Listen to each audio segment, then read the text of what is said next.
16ª Jornadas STIC del Centro Criptológico Nacional y 4ª Jornadas de Ciberdefensa del Mando Conjunto del Ciberespacio, un ciberescudo único para España.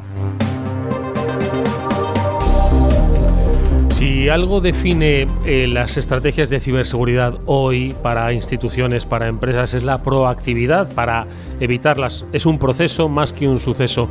Y dentro de esta proactividad, la propuesta de nuestros siguientes invitados es la cibervigilancia. Es la que nos van a realizar y van a compartir desde Internet Security Auditors, en el caso de Carlos Seisdedos como responsable del área de ciberinteligencia, y con también la presencia de Vicente Aguilera como socio fundador de Internet Security Auditors. A ambos, Vicente, Carlos, bienvenidos, ¿cómo estáis?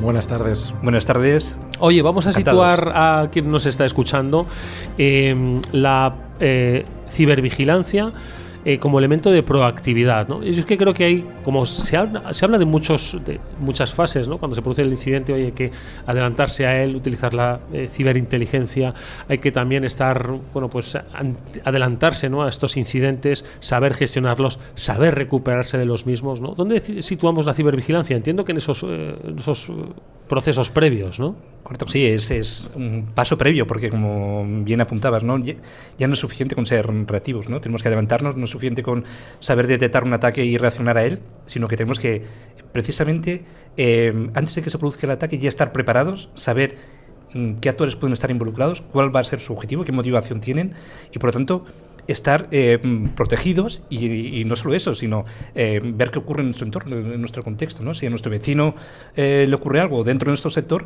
puede ser que mañana nos ocurra a nosotros. Por lo tanto, tenemos que saber cómo reaccionó, cuáles fueron los tiempos de respuesta, qué se consiguió, cuál es el objetivo, intentar compartir y aprender de experiencias anteriores, ¿no? Y para eso nada mejor que estar atento, escuchar qué es lo que ocurre en el ciberespacio para poder saber qué es lo que hacen los malos, ¿no? ¿El cibervigilancia, Carlos, es lo mismo que ciberinteligencia o forma parte de la ciberinteligencia o la cibervigilancia? Yo creo que formaría parte de la ciberinteligencia, porque sabemos que el famoso ciclo de inteligencia tiene diferentes fases y una de ellas es la de recolección de información. Por lo tanto, cuando hablamos de cibervigilancia, lo que estamos refiriendo es, tal como comentaba Vicente, es lanzar una serie de sondas, una serie de entidades virtuales en diferentes foros, en diferentes markets, en diferentes lugares oscuros, en el cual necesitamos de forma constante estar monitorizando, estar vigilando qué está sucediendo para, como comentamos anteriormente, tener la posibilidad de adelantarnos a los malos, ¿no? Si en un foro se empieza a hablar de la preparación, de compartir un listado de IPs o de cualquier otra cosa que pudiera afectar a la seguridad,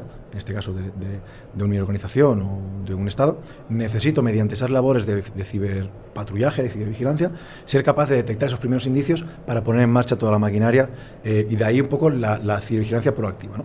Como comentabas anteriormente, siempre, por desgracia, hablamos de incidentes de ciberseguridad y a partir de ahí empezamos la fase de recuperación, mitigación, etcétera. Vamos a adelantarnos.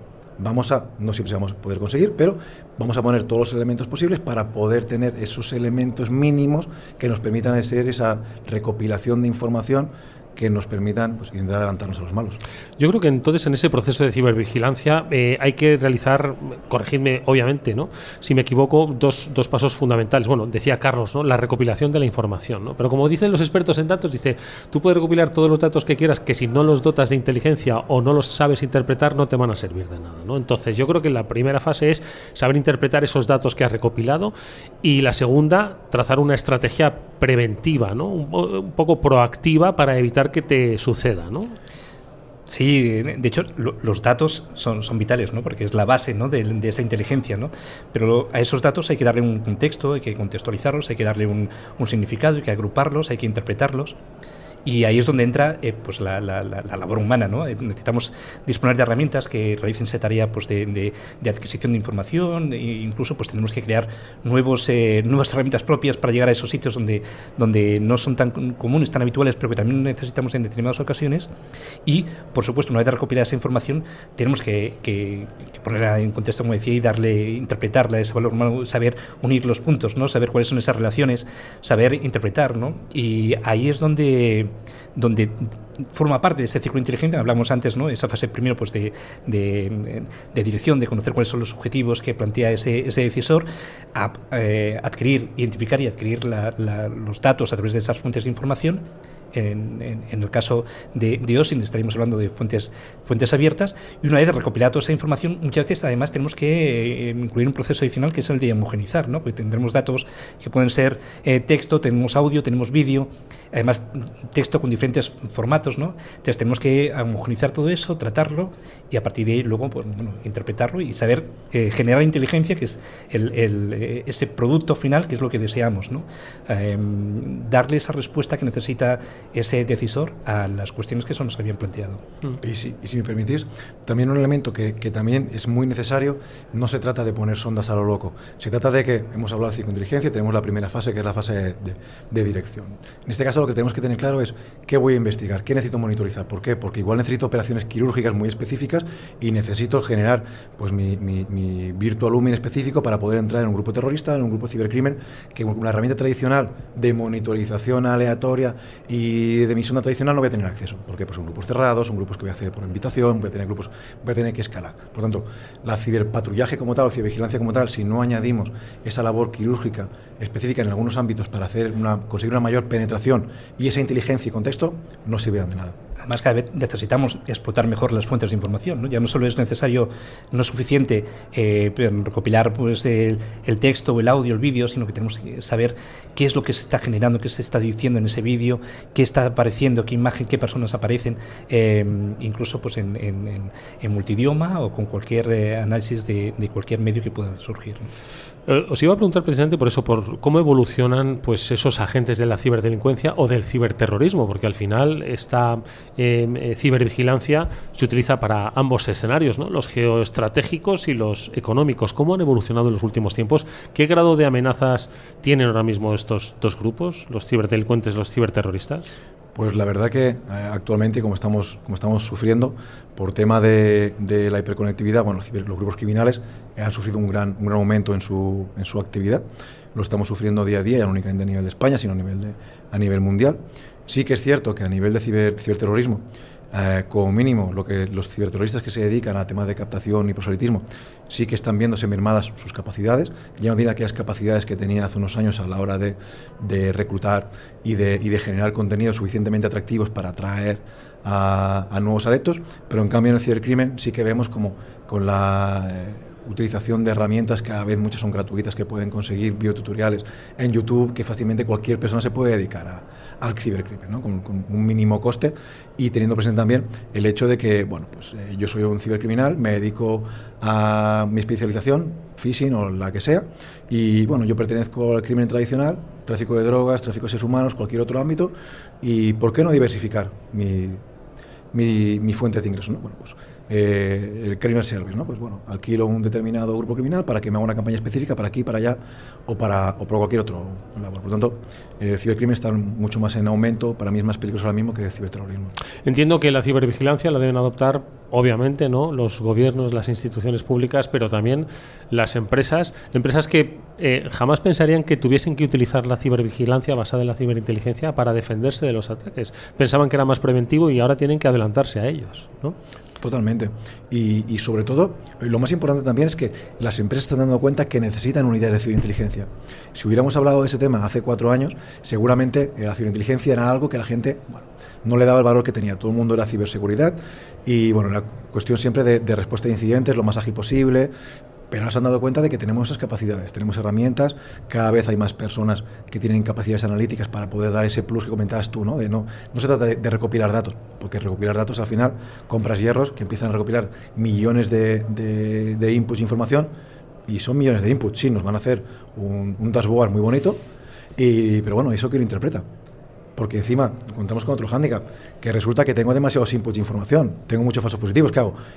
Voy modulando las alertas para que el volumen que yo pueda asumir y el resto no existen. No, las ignoro porque no puedo asumirlo. Por lo tanto, yo creo que cambiar un poco el paradigma en ese aspecto.